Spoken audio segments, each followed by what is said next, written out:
இந்த வண்டி பார்த்தீங்கன்னா தண்டர்பர்ட் 350. கஸ்டமர் கம்ப்ளைண்ட் என்னென்னு பார்த்தீங்கன்னா ஃபோர்க்கு வந்து எனக்கு டென்ஷனே இல்லை ப்ரோ, ஃபோர்க்கு யூஸ் ஆகிற மாதிரி தெரில. நாங்கள் சரி ஓகேன்னு சொல்லிட்டு ஃபுல்லாக ரிமூவ் பண்ணியாச்சு. ஃபுல்லாக ஆயில்ஸ்லாம் ரிமூவ் பண்ணிட்டு ஃபுல்லாக வழக்க போல் பெட்ரோல் போட்டு ஃபுல்லாக கம்ப்ளீட்டாக வாஷ் பண்ணியாச்சு. பார்த்தா ஃபோர்க்கு ஸ்ப்ரிங்கு போயிருந்துச்சு, டென்ஷனே இல்லை. ஸோ புது ஸ்ப்ரிங் வாங்கியாச்சு. ஸோ நம்ம கம்பெனி ஒரிஜினல் ஸ்பேர் தான் யூஸ் பண்ணுறோம். அப்புறம் வந்து ஃபோர்க்கு ஆயிலுமே வாங்கிட்டு வந்தாச்சு. வந்து பார்த்தீங்கன்னா ஃபோர்க்கு ஆயில் சீல் அதையுமே சேஞ்ச் பண்ணியாச்சு. பழைய ஆயில் சீல் சேஞ்ச் பண்ணிட்டு புது ஆயில் சீல் மாற்றியாச்சு. அப்புறம் ஃபோர்க்கு ஸ்ப்ரிங் வந்து பேக்கெட்லேருந்து ஃபுல்லாக ரிமூவ் பண்ணிவிட்டு பழைய ஸ்ப்ரிங் எடுத்துகிட்டு புது ஸ்ப்ரிங் வந்து பார்த்தீங்கன்னா போட்டாச்சு.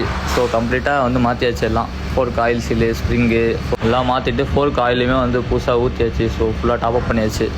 ஆயில் ஃபுல்லாக சப்ளை ஆகிறதுக்காக ஃபுல்லாக வந்து ப்ரெஷர் பண்ணியாச்சு. ஸோ அப்புறம் வந்து பார்த்திங்கன்னா ஃபுல்லாக நீட் அண்ட் க்ளீனாக தொடச்சாச்சு கம்ப்ளீட்டாக. ஃபஸ்ட்டு வந்து சுத்தமாக டென்ஷனே இல்லை ஸ்ப்ரிங்கில், ஃபோர்க்கில். இப்போ ஓரளவுக்கு ஓகே ஆகிடுச்சு. அப்புறம் வந்து சீட்டு கவர், பேக் சீட் கவருமே வந்து சுத்தமாக குதறி இருந்துச்சு.